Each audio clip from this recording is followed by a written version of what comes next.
Welcome to Intro to Mechatronics Part 5. In this video, we'll be programming a pump system to turn on when the level of a tank is below half full and turn off when the tank is full. So to do this, I'll be using the following inputs and outputs. We have a start button that is wired normally open. When pushed, the button transmits a true or on signal. We have a stop button that is wired normally closed, or in other words, the button is transmitting a true or on signal when it is not pressed, and it transmits a false or off signal when pressed. See my video on normally closed and normally open buttons wired versus programmed if you don't understand this topic. We will be using two sensors. The first is a half full and it will be designated with the letter C. The second sensor will be designated with the letter D and is for when the tank is full. Both these sensors report a true or on signal when the water is at that level.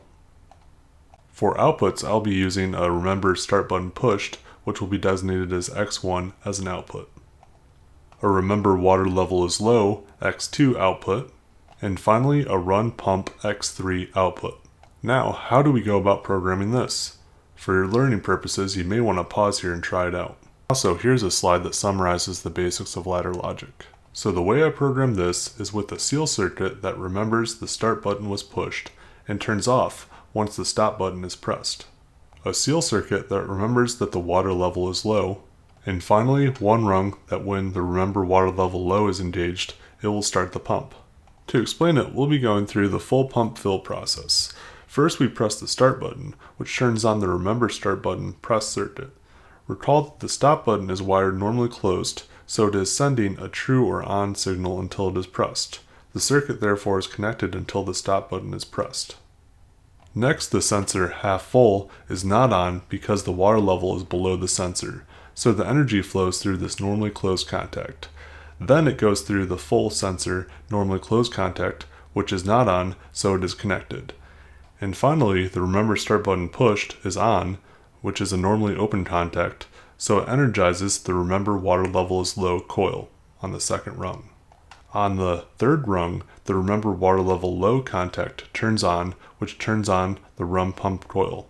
So once the start button is no longer pressed and the water level is activating the half full sensor, the seal circuit initiates. See my seal circuit video if you need a refresher on how they work. The energy is now flowing through the remember normally open contacts that we put in parallel.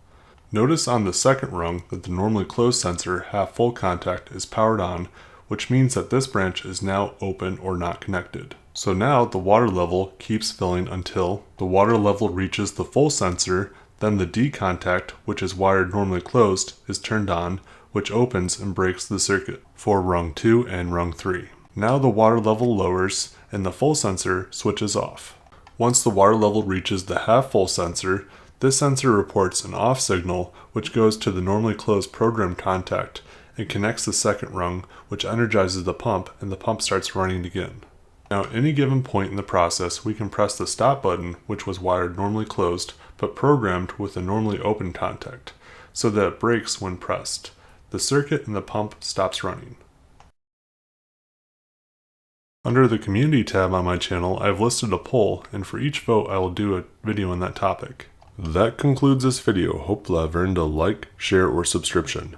If you enjoyed this video, you may enjoy one of these videos as well.